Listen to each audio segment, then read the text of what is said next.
think about it. Are cities designed for human beings, or are cities designed for cars?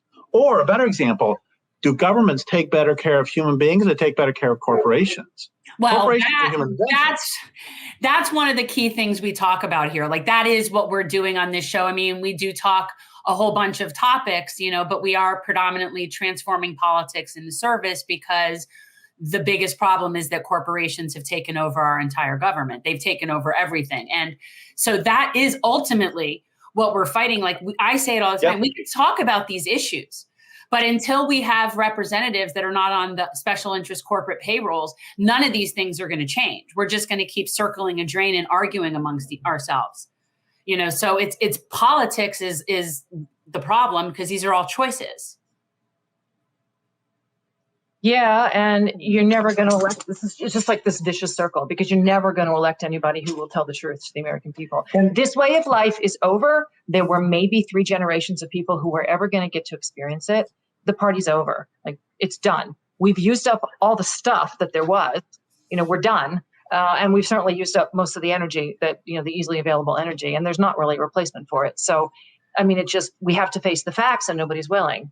And I love what James Howard Kunstler says, that we have to be reality-based adults, because almost nobody is willing to do that. Well, remember how much they pitched a fit when all Jimmy Carter did was wear a sweater. Put on a sweater. And we ended up with 8 years of Reagan. And so I want to say one more thing about this, and I'll drop the Mumford thing, which is, I want you to take over with the Magnificent Bribe part now that I've set it up. If you don't mind. Keep talking. That Mumford asked the question, how is it that we have surrendered so easily to these authoritarians with the modern authoritarianism? And he said the answer is that what he calls a magnificent bribe, that instead of sort of a half-baked authoritarian system where they only use sticks to beat you down if you disagree with them, they've decided that they're going to co-opt us by giving us all sorts of goodies. And, that's modern medicine, it's strawberries in January, it's all forms of entertainment, which are just bigger and crazier every year, more and more circuses. And the super duper Super Bowl and the March Madness, which I will certainly be watching tomorrow.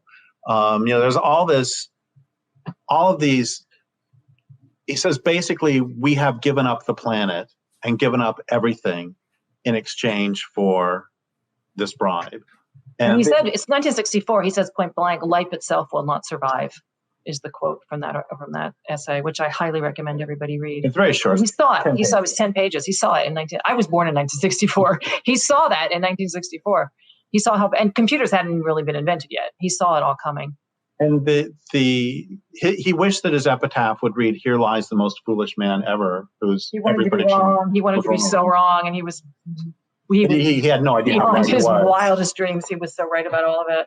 Now there's people dreaming that we're going to upload ourselves into computers and live forever. Like, that's how completely crazy.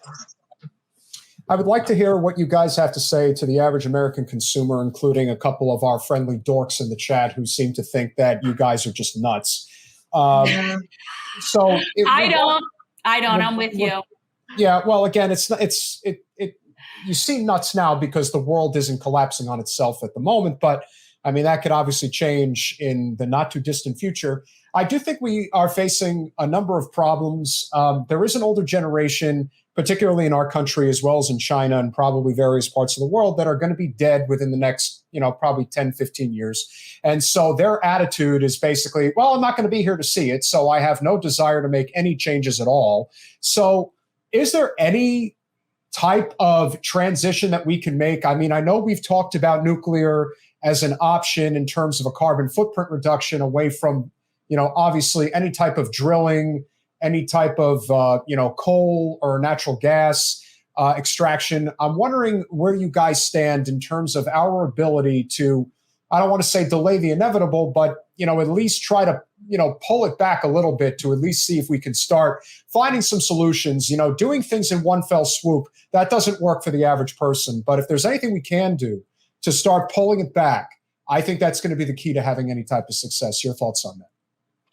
But if they put me in charge of the economy, I would not deindustrialize overnight. I would do it in a series of stages. I would get rid of, I love sports, but I would get rid of retractable stadium roofs the first day. In municipal golf courses. Well, I'm the sports guy here, so I need you to explain why retractable roofs are bad, because I was not aware of that. Oh, they're unnecessary. It's a ridiculous waste of energy. Waste of energy. That's all. Or nothing. Or literally opening and closing them, I would imagine, requires a hell of a lot of energy extraction. They're made out of metal. Yeah, I mean, but that's a trivial example for just ridiculous stuff that we're just ridiculous stuff. Like another example is that golf courses use as much water as municipal humans. So they talk about 25% of the rivers in the world no longer reach the ocean.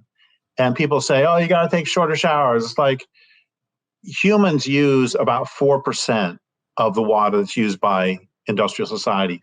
96% is used by agriculture and industry. And so your shorter shower makes no difference. Yeah. Thank you. It's ridiculous. Yeah. So, and what it is, misdirection. Yeah. Because so we don't think about the larger systems. We don't think about the larger uses. And so if I were in charge, I would get rid of alfalfa in Arizona. I would get rid of orange groves in Arizona. I would get rid of golf courses. I mean, and then of course I would be shot. You're totally not going to get very far. So my point is that my point is golf courses never happening. Exactly. Well, then we have no hope then, right? If we can't get this is exactly the same as the strawberry thing. The utter fluff that people are attached to.